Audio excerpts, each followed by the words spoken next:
The vast, cold expanse of space held countless civilizations, each believing in their own superiority.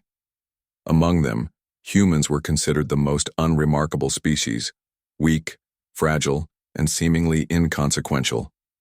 Their pale skin, limited strength, and slow reproductive cycles made them a joke among the advanced galactic races. In the central chambers of the Galactic Council, representatives from a dozen star systems gathered to discuss the newest planetary memberships. Commander J. Park stood quietly in the corner, his brown eyes scanning the room filled with towering, muscular alien delegates. Some looked like living metal, others like crystalline beings with multiple limbs, but humans appeared small and insignificant in comparison. "The human representative speaks," announced a robotic translator. Jay stepped forward, his standard-issue military uniform crisp and unremarkable. Around him, alien diplomats barely concealed their amusement. They had heard humans were barely capable of managing their own planet, let alone participating in intergalactic affairs. "Our species requests consideration for advanced technological exchange programs," Jay said calmly. Laughter erupted from the Krell delegation, massive reptilian creatures who stood 3 times taller than humans. Their scaled leader, Ambassador Vor, leaned forward with a mocking grin. "Humans? Exchange technologies? What could you possibly offer?" The room fell silent, waiting for Jay's response. Most expected him to apologize or retreat, but something different happened. "We offer adaptability," Jay replied, his voice steady. No one expected such a direct answer. The council members exchanged confused glances. Adaptability wasn't typically a trait they associated with humans. Behind Jay, a holographic display flickered to life. It showed human settlements on harsh planetary environments, volcanic regions, Arctic landscapes, underwater colonies. Each image demonstrated how humans had survived where other species would have perished within days. The Krell ambassador's smile faded slightly. "Your technologies are primitive," interrupted another delegate from the Syndicate of Advanced Worlds. "Your combat capabilities are minimal. Your genetic structure is fragile." Jay said nothing, allowing the images to speak for themselves. Humans, surviving in zero-gravity environments. Humans developing complex medical treatments with limited resources. Humans creating innovative solutions with minimal technological support. What the alien races didn't understand was human potential. They saw the current state but missed the incredible capacity for growth, learning, and transformation. The council meeting continued, with humans remaining at the bottom of consideration lists. But Jay knew something they didn't. Humanity was preparing, learning, evolving faster than any species could comprehend. Outside the council chambers, massive training facilities on Mars were developing something extraordinary. Specialized programs designed to enhance human capabilities were underway. Military strategists, scientists, and physiological experts were collaborating on projects that would change everything. Jay remembered the words of his training commander. "We might look weak, but evolution has given us something more valuable than immediate strength: the ability to change, to learn, to survive." As the meeting concluded, most delegates dismissed the human representative. They saw a small, fragile creature representing an insignificant species. They didn't see the spark of potential, the burning desire to prove themselves, the incredible journey that was about to unfold. Jay Park walked out of the chamber, a slight smile playing on his lips. The galaxy didn't know it yet, but everything was about to change. The overlooked species was about to become something extraordinary. In the cold, unforgiving darkness of space, humanity was preparing. Not with massive weapons or advanced technologies, but with something far more powerful, an unbreakable spirit and an unlimited capacity to adapt. The galaxy would soon learn that being underestimated was humanity's greatest weapon. The training facility on Mars looked like nothing special from the outside, a simple concrete complex nestled against red rocky terrain. But inside, something remarkable was happening. Sergeant Hyun Kim watched a group of young recruits move through an obstacle course that would have killed ordinary humans within minutes. These weren't just soldiers. They were the beginning of a new human strategy. Each recruit wore a special adaptive suit that monitored their physiological responses. The suits collected data continuously, adjusting training parameters in real time. Where other military programs saw limitations, this program saw opportunities for transformation. Most species believe strength is about muscle, Hyun would tell his trainees. We believe strength is about adaptation. The training course combined physical challenges with psychological tests. Recruits faced environments simulating extreme conditions, underwater pressure chambers, zero-gravity combat zones, high radiation, spaces. They learned to control their breathing, manage stress, and think strategically under impossible conditions.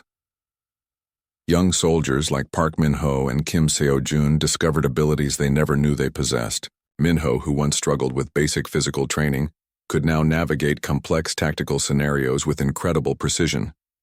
Seo-jun, previously considered too small for combat roles, demonstrated remarkable problem-solving skills that made her a potential strategic leader. The program wasn't just about creating stronger bodies. It was about developing flexible minds. Artificial intelligence systems analyzed each recruit's performance, identifying unique strengths and potential weaknesses. Some trainees showed extraordinary capabilities in unexpected areas: rapid pattern recognition, extreme environmental adaptation, or intuitive strategic thinking. Hyun remembered the initial research that sparked this program. Scientists had discovered that human DNA contained remarkable potential for rapid genetic adaptation. Unlike other species with fixed genetic structures, humans could modify their responses quickly. We are not limited by what we are, Hyun would say. We are defined by what we can become.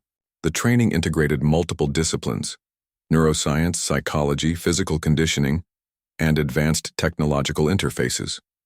Recruits learned to work with emerging technologies, understanding them as extensions of their own capabilities rather than separate tools. Simulation rooms allowed soldiers to experience complex combat scenarios without physical risk. They could fail, learn, and retry without consequences. Each failure became a learning opportunity, each challenge a chance to grow. The most interesting aspect was how the program transformed mental perspectives. Recruits weren't just learning skills, they were developing a new way of thinking about challenge and limitation. Outside the facility, the galaxy continued to underestimate humanity. They saw the same fragile species they had always known. They didn't see the revolution brewing inside this Martian training complex. By the program's third year, recruits could perform tasks that would have been impossible for standard human soldiers. They could survive in environments that would kill most species, think through complex problems with unprecedented speed, and adapt to changing situations with incredible flexibility. Hyun watched a new group of recruits complete their morning training. They looked ordinary, young men and women from different backgrounds, but he saw something more. He saw the future of human potential. The first group of enhanced soldiers would soon be ready for their initial deep space mission. And the galaxy had no idea what was coming. Weakness is just an opportunity for innovation, Hyun would remind his trainees. Those words were becoming more than just a motto. They were becoming a fundamental truth about human capability. As the Martian sun set over the training facility, casting long shadows across the red landscape, something extraordinary was taking shape. It wasn't just a military program. It was the beginning of a species transformation. The Europa colony never saw the attack coming. Massive energy weapons from the orbital Dominion fleet suddenly illuminated the dark, icy landscape, targeting human settlements with brutal precision. Their ships were 10 times larger than human defense platforms, their technological capabilities seeming insurmountable. Lieutenant David Lee watched the initial bombardment from the underground command center. His team of 12 soldiers represented humanity's first direct response unit. Where other species would have surrendered, they prepared to fight. "They think we're weak," David said quietly to his second-in-command, Sarah Rodriguez. "They're about to learn differently." The orbital Dominion believed the attack would be quick. Their previous conquests had always been simple: overwhelm, destroy, occupy. Humans were supposed to be the easiest target yet. Their intelligence report suggested total human surrender within hours. They were wrong. David's team had been training for precisely this scenario. Each soldier wore adaptive combat suits that could instantly reconfigure based on environmental challenges. Their weapons weren't just standard military equipment, they were innovative systems designed to turn limitations into advantages. As enemy troops began their ground invasion, something unexpected happened. Instead of direct confrontation, human defenders used the icy Europa terrain as a complex battlefield. They created intricate tunnel systems, used thermal camouflage, and employed psychological warfare techniques that completely confused the attackers. The orbital Dominion soldiers found themselves fighting an enemy that didn't play by standard galactic warfare rules. Humans weren't trying to match technological superiority. They were creating entirely new combat strategies. One squad, led by Sergeant Kim Jae-sung, used modified mining equipment as makeshift weapons. Another team, commanded by Lieutenant Park Min-ho, used the colony's communication systems to broadcast disorienting sound frequencies that disrupted enemy coordination. "We aren't just fighting," David communicated to his teams. "We're rewriting the rules of engagement." The battle wasn't about who had the biggest weapons. It was about adaptability, creativity, and unexpected thinking. Human soldiers moved like liquid through the battlefield, appearing where least expected, striking with precision, then vanishing. Orbital Dominion commanders couldn't understand the human strategy. Their battle algorithms failed. Their advanced predictive systems collapsed under the weight of human unpredictability. Hour after hour, the humans held their ground. They weren't just defending, they were teaching a lesson about underestimation. By the third day, the Orbital Dominion fleet was in complete disarray. They had lost over 60% of their ground forces. Their technological superiority meant nothing against an enemy that refused to follow expected combat patterns. David watched the battle data streaming across his tactical display. What looked like chaos to others was a carefully orchestrated dance of survival and resistance. "We aren't weak," he whispered into his communication device. "We're adaptable." The final assault came unexpectedly. Human defenders used the extreme cold of Europa, the complex terrain, and their innovative technology to create a counterattack that completely shattered the invasion force. When reinforcement ships from the Galactic Council arrived, they found something impossible. A human colony not just survived, but victorious against a technologically superior enemy. The Orbital Dominion would never look at humans the same way again. As dust settled and emergency systems stabilized the colony, David knew this was more than just a battle. This was a statement. Humanity was declaring its place in the galaxy, not through size or immediate strength, but through something far more powerful: the ability to transform, to adapt, to survive. The galaxy was watching, and humanity had just changed everything. One battle at a time. The battle reports shocked everyone. Humans, once considered the weakest species in the galaxy, had not just defended themselves, they had completely outmurdered a technologically superior force. Admiral Soo-Jin Park stood before the Interstellar Council, her presentation revealing details that made even the most skeptical alien delegates lean forward in disbelief. Holographic displays showed the Europa battle sequence, breaking down how human soldiers had transformed a potential total defeat into a remarkable victory. The Galactic Council chambers, usually a place of cold diplomacy, now buzzed with intense conversation. Representatives from different star systems watched the data with a mixture of shock and growing respect. "Impossible," muttered the Krell ambassador, his massive reptilian frame shifting uncomfortably. Soo-Jin's presentation wasn't just about military strategy. It demonstrated something far more profound: human potential for rapid adaptation and innovative problem-solving. Each slide revealed another layer of human capability: how they transformed mining equipment into weapons, how they used environmental conditions as tactical advantages, how they communicated and coordinated without standard technological infrastructure. The most surprising element was human psychological resilience. Traditional galactic military models assumed that technological superiority guaranteed victory. Humans proved that mental flexibility could overcome any technological gap. Alien researchers who had previously dismissed humans now requested access to human training records. Military strategists wanted to understand the psychological frameworks that created such unexpected combat effectiveness. Universities across different star systems began developing research programs focused on human adaptation strategies. What made humans so uniquely capable of transforming challenges into opportunities? The economic implications were massive. Species that could adapt quickly would now be seen as more valuable than those with static technological capabilities. Diplomatic channels that previously ignored human representatives now sought meetings. Trade agreements were being reconsidered. Military alliances were being proposed. Sujin knew this was about more than just one battle. This was about changing fundamental galactic perceptions about potential and capability. Underestimate us, at your own risk, she concluded her presentation, her voice calm and steady. The silence that followed was deafening. In research laboratories, universities, and military training centers across multiple star systems, humans were suddenly being viewed differently. No longer were they the weak, fragile species to be pitied or ignored. They were now seen as an emerging power with unprecedented potential.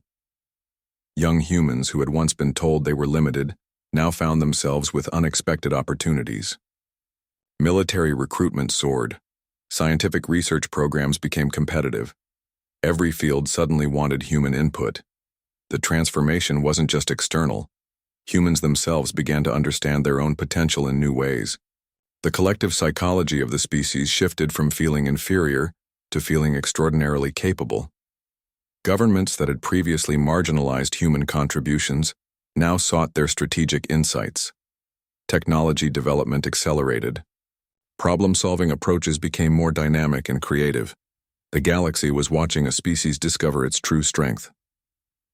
Not through massive weapons or advanced technologies, but through something far more powerful: an ability to learn, adapt, and transform faster than any known civilization.